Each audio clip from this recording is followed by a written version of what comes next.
दोस्तों, ये इस पूरे सड़क के दोनों ओर रहने वाले लोगों की और रोज इस सड़क से गुजरने वाले लोगों की बहुत कई दिनों से, कई वर्षों से डिमांड थी कि ये सड़क काफ़ी टूट गई है और इसका पुनर्निर्माण किया जाए।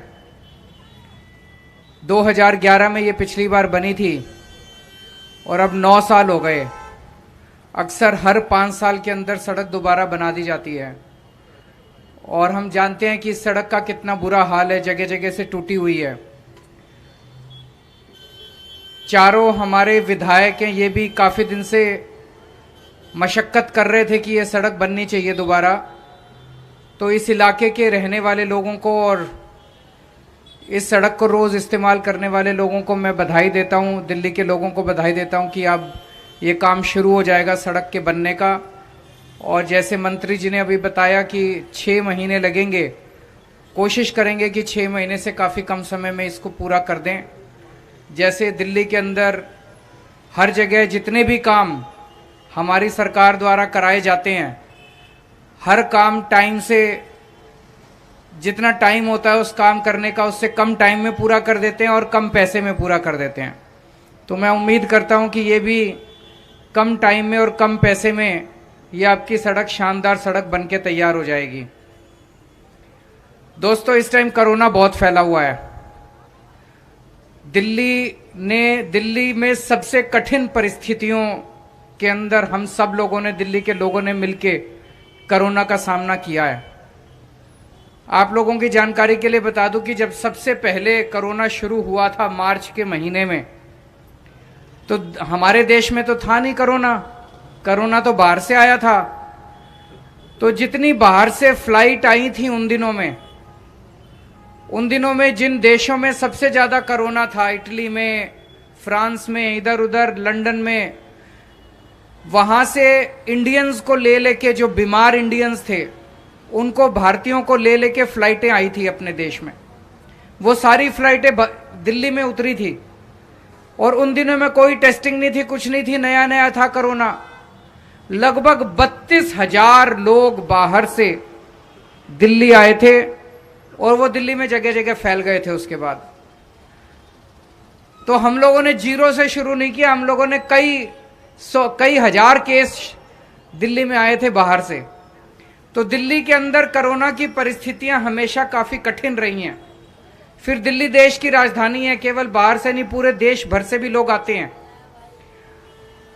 ये तीसरी वेव है। पहले जून के महीने में 23 जून को सबसे ज्यादा केस हो गए थे। हम सब लोगों ने, दिल्ली के लोगों ने मिलके इसका मुकाबला करा और कोरोना को कम करा। उसके बाद 17 सितंबर, फिर अगस्त में केस थोड़े थोड़े बढ़ने लग गए। 17 सितंबर को खूब ज्यादा हो गए और फिर कम होने लग गए। अब ये तीसरी लहर आई है कोरोना की, तीसरी वेव आई है। लेकिन मुझे पूरी उम्मीद है, आज तक हर काम में आप सब लोगों का साथ मिला है। मैं उम्मीद करता हूं कि ये तीसरी लहर भी, जैसे हमने अभी तक 2 लहर का सामना किया और कोरोना को भगाया, अब तीसरी लहर भी मैं उम्मीद करता हूं कि जल्दी खत्म हो जाएगी। हम सब लोगों ने डेंगू का मुकाबला करा।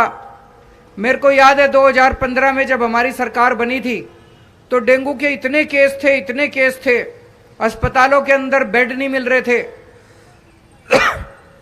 और इतनी मौत हुई थी 2015 में डेंगू से, जब पहला साल था हमारी सरकार का। धीरे धीरे करते करते 5 साल में डेंगू पे काबू पा लिया।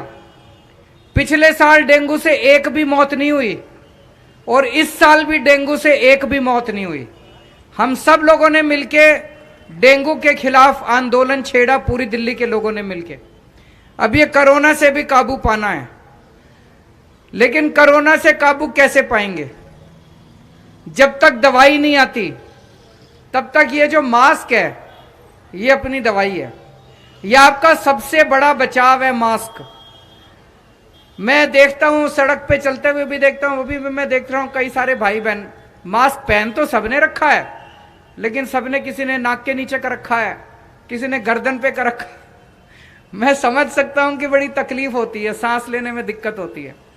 लेकिन दोस्तों और कोई तरीका नहीं है अपने आप को बचाने का। कई लोगों को लगता है यार मेरे को थोड़ी होएगा कोरोना। कोरोना कुछ नहीं देखता, ना अमीर देखता ना गरीब देखता, ना आदमी देखता ना औरत देखता, ना बूढ़ा आदमी देखता, ना जवान देखता, ना बच्चा देखता। किसी को भी हो सकता है, और अगर कोरोना बिगड़ जाए तो फिर मौत भी हो जाती है। तो मेरी आज दिल्ली के इस मंच से, आज मैं यहाँ पे मीडिया वाले भी हैं, मैं उनसे भी गुजारिश करता हूं कि कल अच्छे से अगर इसको छाप भी दें कि भाई सब लोगों को अपना अपना इसको आंदोलन बनाना पड़ेगा। ये मास्क पहनने को, इसको आंदोलन बनाना पड़ेगा। अगर हमने मास्क पहनना चालू कर दिया खूब जम के, तो मैं समझता हूं फिर कोरोना से हम लोग बच सकते हैं। अभी इस टाइम पोल्यूशन भी बहुत हो रहा है। पोल्यूशन पे बाकी साल तो जनवरी से लेके सितंबर के महीने तक, 15 अक्टूबर तक दिल्ली की हवा आजकल बिल्कुल साफ रहती है। पिछले 5 साल में यह भी एक बहुत बड़ी अपनी उपलब्धि है कि पोल्यूशन पहले बहुत होता था, लेकिन जनवरी से 15 अक्टूबर तक दिल्ली की हवा साफ रहती है। फिर 15 अक्टूबर से ये आसपास के राज्यों में पराली जलनी चालू होती है, वहां से सारा धुआं दिल्ली आता है। वहां भी अपने दिल्ली वालों ने कमाल कर दिया। इस बार पूसा इंस्टीट्यूट ने एक केमिकल निकाला है। वो केमिकल दिल्ली सरकार ने इस बार दिल्ली के सारे खेतों में छिड़काव कर दिया। उस केमिकल से छिड़काव करने के 20 दिन के अंदर वो पराली गल गई और गल के वो खाद में बदल गई, अपने आप ही खाद बन गई।